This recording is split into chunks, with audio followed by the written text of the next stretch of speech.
From the moment we first looked up at the stars, humanity has yearned to explore the cosmos. And in the last half-century, we've made incredible strides in fulfilling that ambition. We've launched humans into orbit, landed on the moon, and even built a continuously inhabited laboratory in space. But this journey into the unknown has not been without its perils. Today, we're going to confront the most shocking and tragic accidents in the history of space exploration. These incidents, etched in our collective memory, serve as stark reminders of the unforgiving nature of space. They are not mere footnotes in the grand narrative of cosmic exploration. They are pivotal events that have profoundly changed the way we approach space travel. Join me now as we delve into these moments, not with a sense of morbid curiosity, but with a deep respect for the lives lost and the lessons learned. For it is in understanding these tragedies that we can truly appreciate the courage of those who dare to venture beyond Earth's embrace and strive to make future journeys safer. January 27, 1967, Cape Kennedy, Florida. What should have been a routine pre-launch test for the Apollo 1 mission turned into an inferno. A fire sparked within the command module rapidly engulfed the pure oxygen environment. Astronauts Gus Grissom, Ed White, and Roger Chaffee, trapped within their spacecraft, perished in a matter of seconds. The nation mourned, the space program was put on hold, and an investigation began to determine the cause of this catastrophic fire. The Apollo 1 fire was a devastating blow, a stark reminder of the risks inherent in pushing the boundaries of exploration. Yet, from the ashes of this tragedy, emerged a renewed commitment to safety. NASA implemented rigorous changes, redesigning the spacecraft, enhancing safety protocols, and emphasizing a culture of vigilance.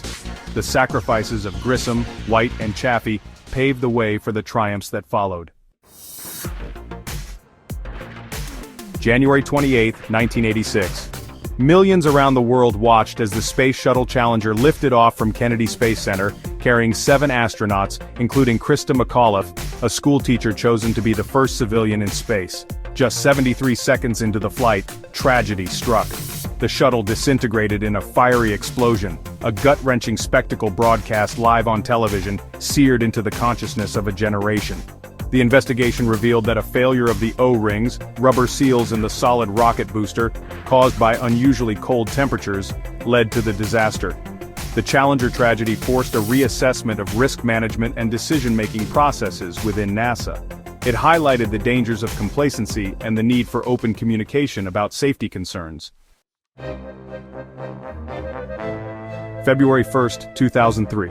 The Space Shuttle Columbia, having completed a successful scientific mission, was on its descent back to Earth.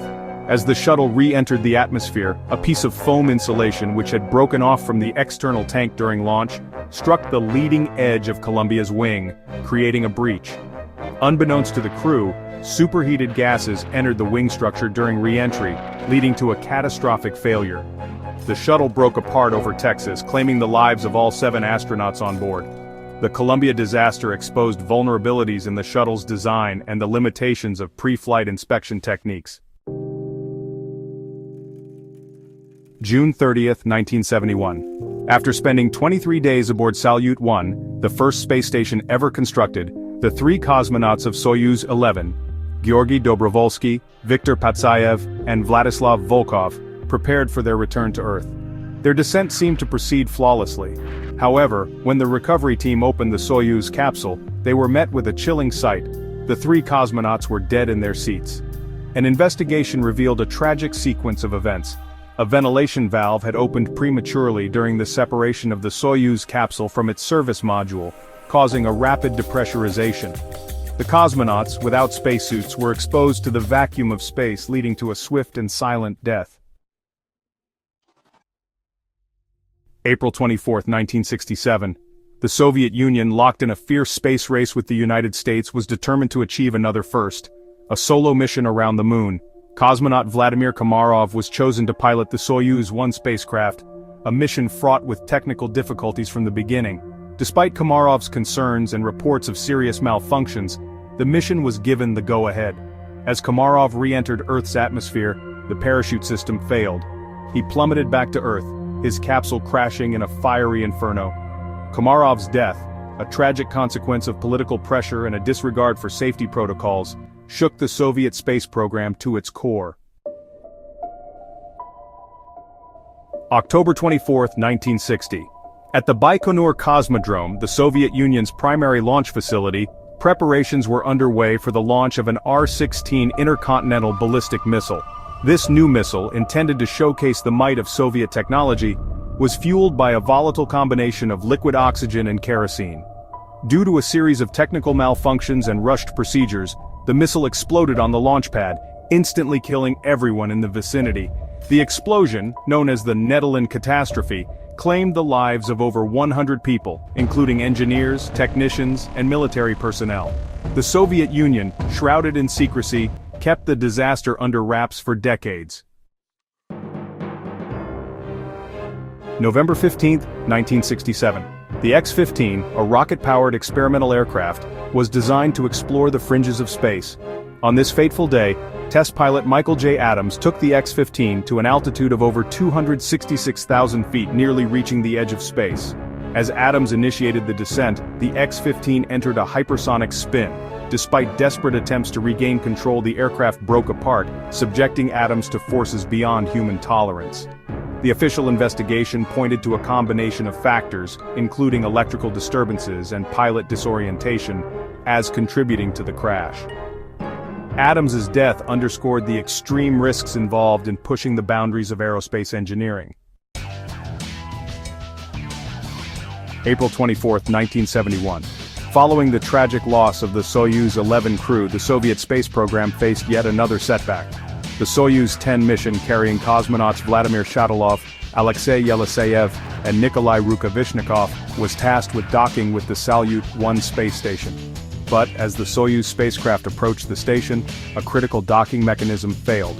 Despite repeated attempts, the Soyuz crew just couldn't achieve a secure connection. With fuel supplies running low and the situation growing increasingly dangerous, Mission Control made the tough call to abort the docking and bring the cosmonauts back to Earth. The Soyuz 10 mission, though ultimately a failure, really highlighted the complexities and risks that come with orbital rendezvous and docking maneuvers. June 3, 1966. Astronauts Thomas Stafford and Eugene Cernan were strapped into their Gemini 9A spacecraft, perched atop a Titan II rocket, ready for launch.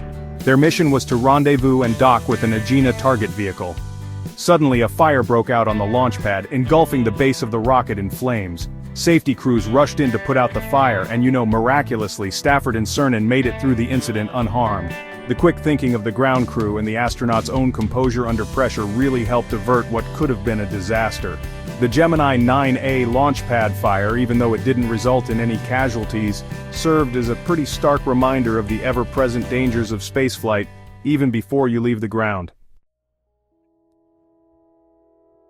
March 18, 1980. At Launch Pad 1 at the Plesetsk Cosmodrome, a Soviet spaceport cloaked in secrecy, preparations were underway for the launch of a Vostok 2M rocket carrying a Zenit 4MK reconnaissance satellite. Tragically, during fueling operations, a fire broke out, and within seconds, the rocket exploded right there on the launch pad. The massive explosion killed 48 people, most of them military personnel and technicians working on site. The disaster was traced back to the use of flammable materials in the rocket's construction, and honestly, some pretty inadequate safety procedures. Just like the Nedelin catastrophe before it, the Vostok 2M explosion exposed the human cost of secrecy and really underscored the need for rigorous safety protocols in the Soviet space program. The tragedies we've explored today, well, they're a sobering reminder of the inherent risks involved in space exploration. These are stories of human ambition, courage, and sacrifice, forever etched in the annals of space history. But they're also stories of resilience and the indomitable spirit of those who dare to dream of reaching beyond the confines of our world. Each of these events, though marked by loss, actually spurred significant advancements in spacecraft design, safety protocols, and our understanding of the challenges of space travel. From the ashes of tragedy came stronger materials, more rigorous testing procedures, and a deeper appreciation for the value of human life. As we continue to venture further into the cosmos, let's carry with us the memory of those who made the ultimate sacrifice. Let's honor their bravery by embracing a culture of safety, innovation, and unwavering dedication to the pursuit of knowledge. The quest to explore the universe is, without a doubt, a perilous yet awe-inspiring endeavor. One that demands our utmost respect for the lives of those who dare to take on its challenges.